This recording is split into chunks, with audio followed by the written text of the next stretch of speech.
Welcome back to the second part of Lesson 4. In this lesson, you will learn about Mrs. Johnson's experiences. It provides you with an opportunity to learn and reflect on how to provide comprehensive care. Let's meet Mrs. Johnson. Mrs. Johnson is 83 years old. She is married and has 3 children and 7 grandchildren. She was diagnosed with Parkinson's disease 7 years ago. In addition, Mrs. Johnson has diabetes mellitus type 2, for which she uses insulin injected by the home care. Before she was married, she worked as a maternity nurse and she quit working when her daughter was born. When her youngest son started going to primary school, she started working in a clothing store until she was 62 years old.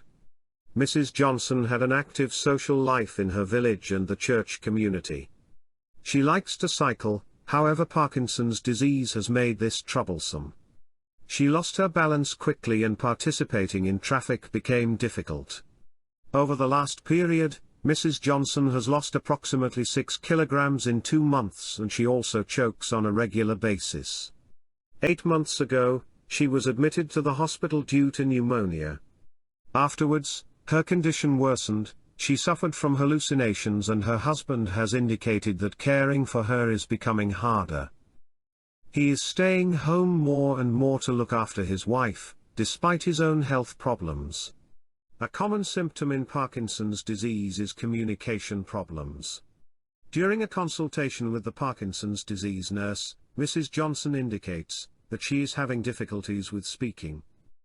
She is having problems to find the right words, and to clarify herself, during conversations with others. The meeting with the Parkinson's disease nurse was brief.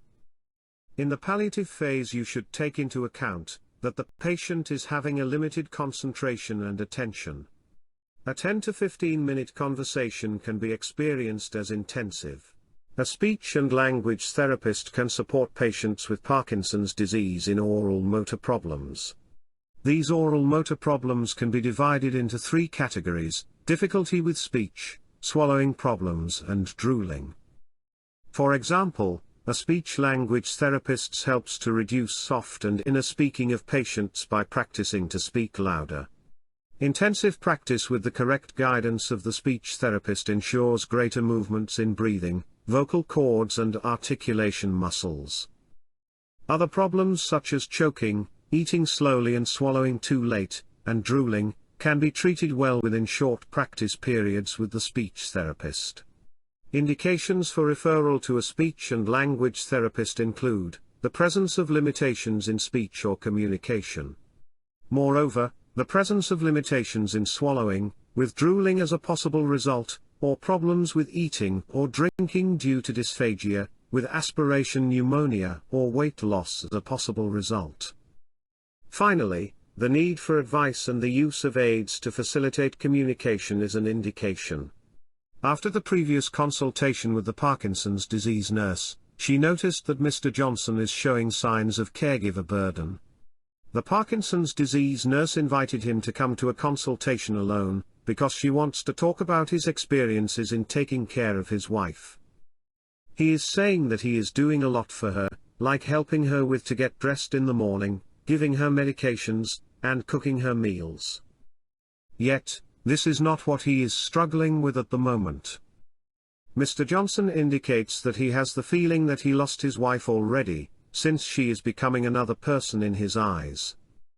After the conversation, the Parkinson's disease nurse decided to refer him to a psychologist to talk about his feelings of loss. In this stage, the caregiver grieves about the loss of the health of their loved one, personality changes and the relationship they had together. Through tests, observations and personal conversations with the patient and their partner, a psychologist can help to clarify the occurrence of psychological problems, and provide support in the grieving process, behavioral changes and belonging feelings. The neuropsychological treatment may be complemented with cognitive rehabilitation programs, which will help the patient in learning to deal with limited cognitive possibilities in daily life. Additionally, a psychologist may offer the patient and their partner psychotherapy, to assist in acceptance of the disease and to improve the quality of life. All healthcare professionals should provide bereavement support. This can be as simple as listening to the story of the caregiver. Additionally, psychologists may offer psychological consultation and psychotherapy. Some patients find relief in talking to a spiritual counselor. Mrs. Johnson noticed that her situation is getting worse. She is afraid that she will be unable to go to church or to talk with her family, as her speech is getting softer and it is more difficult to tell a story. She is having a lot of questions on how the disease will progress and about end-of-life decisions. She discussed these issues with the Parkinson's disease nurse, and the nurse referred her to a spiritual counselor. Patients may experience different spiritual needs, such as existential challenges, like the purpose of life, identity, hope, and meaning of life, value-based considerations and attitudes, like peace, reunification with others, prayer, ethics and morals, relationships, forgiveness and closing, and, finally, religious needs, like religious literature, beliefs, conversation about God, and eternal life. All healthcare professionals can support the patient and their family or caregiver in their needs of spiritual care by listening, supporting, recognizing, guiding and treating. However, when they feel their experience is limited, they can refer to a spiritual counselor, such as a faith leader or a healthcare chaplain, in consultation with the patient. Practical implications for healthcare professionals could be: suggest group support, monitor the changes of the patient in their needs of spiritual care, prevent isolation and demonstrate belonging, discuss what to expect, and determine unmet needs, preferences and wishes. In this video, a professor from Radboud University Medical Center, who has expertise in palliative care, talks about the role of a spiritual counselor. Please note that this is how the role of the spiritual counselor is exercised in the Netherlands. The role varies per country. Another problem of Mrs. Johnson is weight loss. She has experienced unintentional weight loss, swallowing problems, choking, and she recently suffered from a pneumonia. Furthermore, Mrs. Johnson has difficulties cleaning her teeth. She started eating softer food because chewing has been more difficult and meals take twice as long. Mrs. Johnson is following an inadequate, low-calorie diet, and is in a poor nutritional state. Mr. Johnson discussed his observations with the Parkinson's disease nurse. She referred Mrs. Johnson to a dietitian. Patients with Parkinson's disease can experience a wide variety of problems related to diet, such as unintentional weight loss or malnutrition, constipation, medication intake and response fluctuations in relation to food, unwanted weight gain, chewing and swallowing difficulties, slowed gastric emptying, orthostatic hypotension, and vitamin and mineral deficiencies. Tasks of the dietitian depend on the person's needs. They include asking about the dietary intake and habits and translate these into a suitable diet.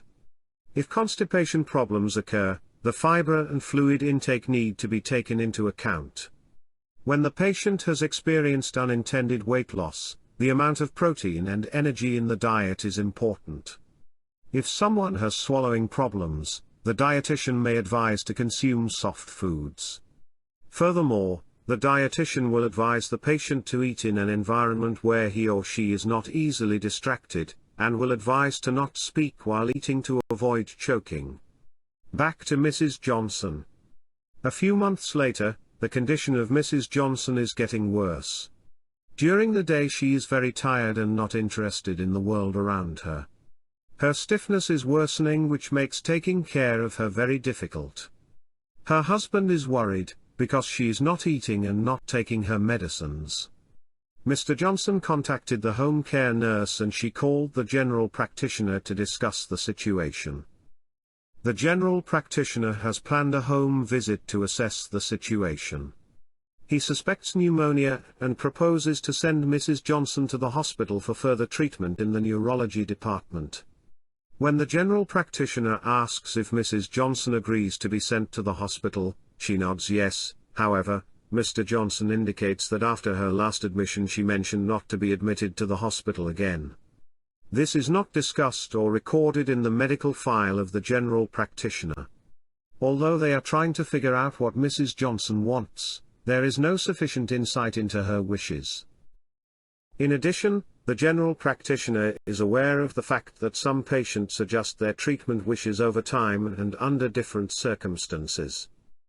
Eventually, the home care nurse, general practitioner and family decide to send her to the hospital. Mrs. Johnson ends up in the neurology department to treat her pneumonia, and unfortunately she develops delirium during the hospital admission. After a week, Mrs. Johnson's situation is getting worse and she refuses to eat or drink and to take her medicines. A nasal tube is being considered. However, the family indicates that this is not one of Mrs. Johnson's wishes anymore. After a few days, Mrs. Johnson passes away in the presence of her husband and family. After 4 months, Mr. Johnson is talking with the nurse who took care of his wife about the periods after she passed away and the last weeks of her life. Mr. Johnson indicates that he had doubts about her admission to the hospital, and the family preferred to let her die at home, like she wished. However, due to the situation and failure to record treatment wishes, Mrs. Johnson passed away in the hospital. Click on the video link in the slide to get more information about aftercare for informal caregivers. An important task of healthcare professionals, for example the Parkinson's nurse, is to introduce the discussion about future wishes of the patient and their family. It is essential to start talking about this before the patient is in an advanced stage of the disease and the capacity to talk about this is decreased. The process of talking about goals, wishes and preferences with regard to future care and treatment is also called advanced care planning, ACP. These topics will be explained in depth in Lesson 7. Specific attention also should be paid to legal issues. Important topics to discuss are: will. Everyone aged 18 or over can, and should, make a will to ensure that when they die their property is distributed exactly as they would wish. Enduring power of attorney. If a person anticipates that they will become unable to manage his or her legal and financial affairs, he or she may need to appoint someone he or she trusts to act on his or her behalf. Advance care directives, sometimes called living wills. These allow the person to give instructions about medical treatments that he or she does or doesn't want if he or she becomes terminally ill and is unable to express his/her wishes. Communication is essential in collaboration of professionals and also essential to avoid problems. Problems can arise in situations in which patients and caregivers receive conflicting information or in situations in which patient and caregivers have to repeat information several times.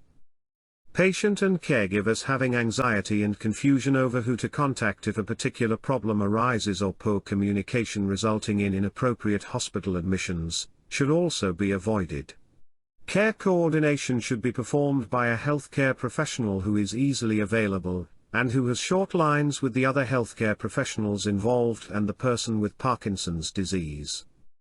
Think about, for example, the Parkinson's disease nurse or the general practitioner. The care coordinator should perform the following tasks. 1.